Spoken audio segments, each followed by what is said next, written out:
Hey all, Carpetbagger here, coming to you live from the land of enchantment, more specifically Roswell, New Mexico, and I am standing in front of the International UFO Museum. And of course, we all know Roswell's long, sordid history with invaders from space.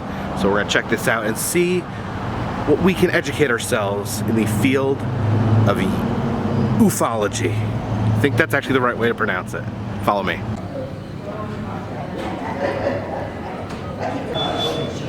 Oh wow, it's like being inside a UFO.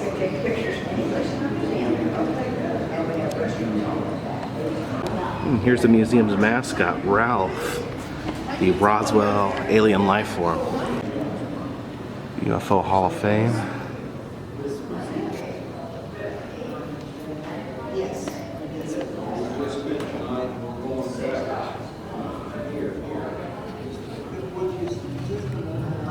Do not write on the wall. Well, it seems like a lot of other people have. This looks like some sort of ancient carving or hieroglyph. We see aliens being transported and levitated. Of course, the most famous UFO incident, and the reason that this museum is in the town it's in, is the Roswell incident. And that basically, in short, involved an unidentified flying object crashing in the desert, and them originally releasing that it was a flying saucer, that there were bodies found, but the government would quickly recant and say that it was a weather balloon. It was not a weather balloon. The government later changed their story, saying that it was a top secret object that they were trying to cover up. I don't know if the full details of that has ever been leaked on what exactly they were working on. But you know, there's still people that claim that they found alien bodies and that they found strange unidentified metals at the scene. 1947, the flying saucer wave. They crash. I'm guessing this is the Roswell crash right there. You look inside and you see the little green man. Here's a possibly more accurate view of the crash. You can actually see where it skidded. Well, this doesn't have anything to do with aliens really, but it's still super cool. There's glass from the Trinity test site in here, as well as rattlesnake tails. Oh, that's the shape of New Mexico, isn't it?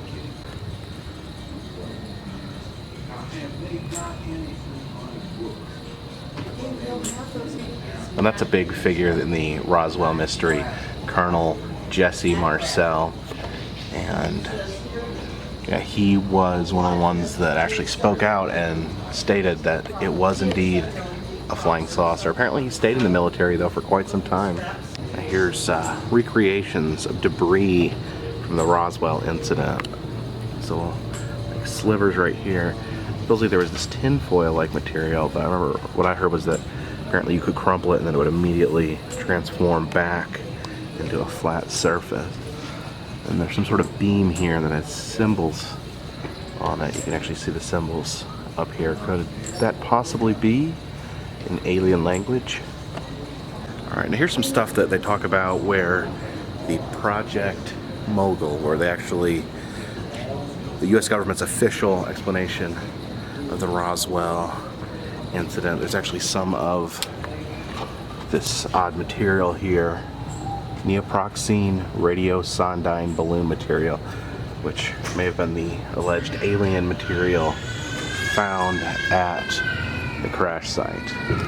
Now, of course, more exciting than some weird material is the fact that there's reports that there's beings or creatures or humans or something, bodies at the crash site, and the US government's official explanation is, of course, that they were crash test dummies. And here they actually have the crash test dummy that would have been used at the time. Could that have been mistaken for an alien? It's actually smaller than a normal person, or at least a normal person now. It's clearly not got an alien face, but it does look kind of weird. Here is some alleged debris that was dug up from the Roswell site. I don't know, it's pretty weird looking, must admit. Wow, this is pretty amazing. Apparently it's smuggled out this alleged alien jawbone, or not a jawbone, but like a dental impression that shows the difference between a human mandible and this. And here it says that they confirmed that it was not from any known human, animal, or primate. But I don't know. I've seen people with teeth that are more messed up than that.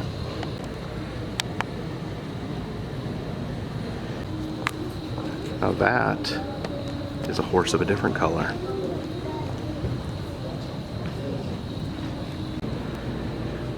Whatever you do, don't shoot that guy, or Gort is going to be angry.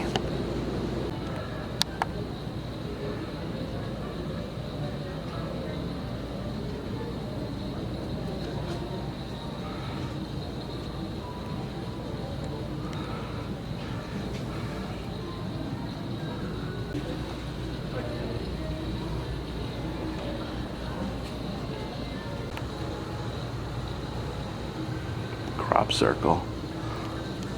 Close encounters of the third kind. This is about aliens actually making physical contact with humans. And this is, oh, I know about this. This is one of the craziest ones. This is the Hopkinsville, Kentucky attack, where this family claims that these little aliens like swarmed their cabin and that they shot and killed like a ton of them.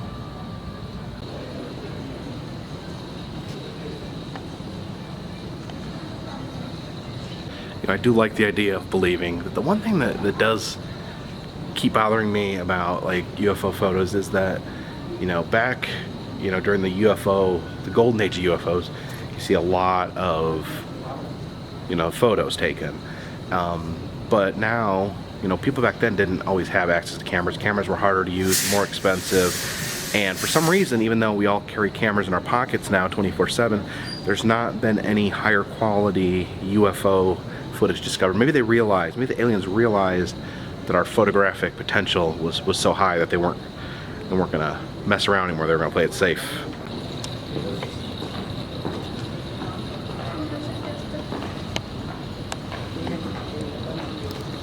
This is interesting, and this is one of the most credible UFO abduction stories ever. It's Betty and Barney Hill. It's actually in 1966. It was actually a older biracial couple. And both of them actually reluctantly came forward about a UFO. They never appeared to be scammers. They always appeared to be really genuine.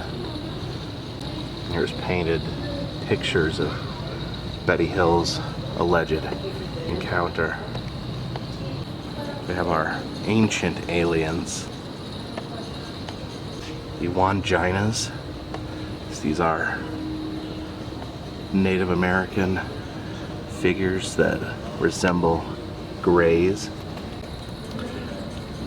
A Nazi Foo Fighter. The Nazis were indeed working on similar UFO type weapons.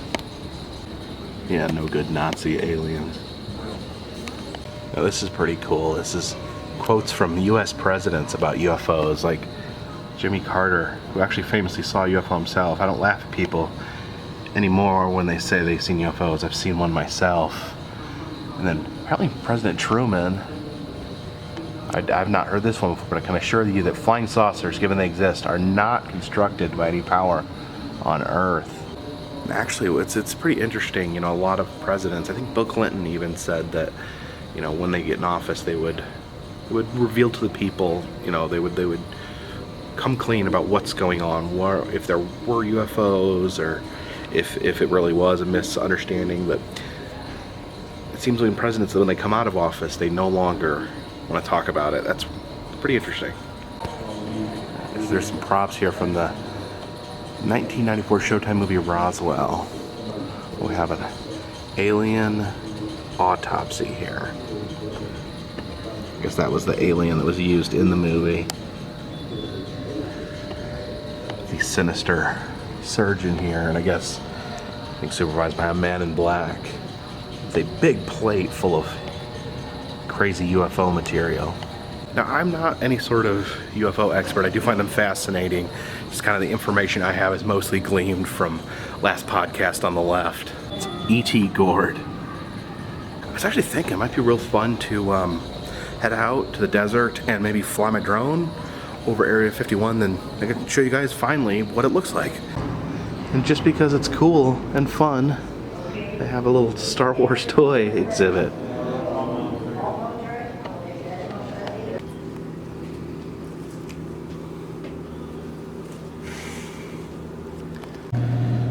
Oh wow, look at this crazy guy. He's just got the entire world in his hands. He's got the whole world in his hands. Look at this, a alien Coca-Cola machine. But of course I don't have any special alien flavors. And look at this guy. It's the International UFO Museum. Not the largest museum, it is kind of small, but it is interesting, you know, documentation they provide, and it's not that slanted. It gives a fair estimation. It's made by people who want to know the truth, not people that want to kid themselves. So, very cool. Come here to Roswell and check it out. If you like this channel, please check below. I have a map that'll show you all the places I've been. If you'd like to support this channel, you can donate at least $3 on Patreon, and I will send you postcards while I'm out and about on my journeys. There's other ways to donate as well. You can check all that down in the description. This one's in the bag.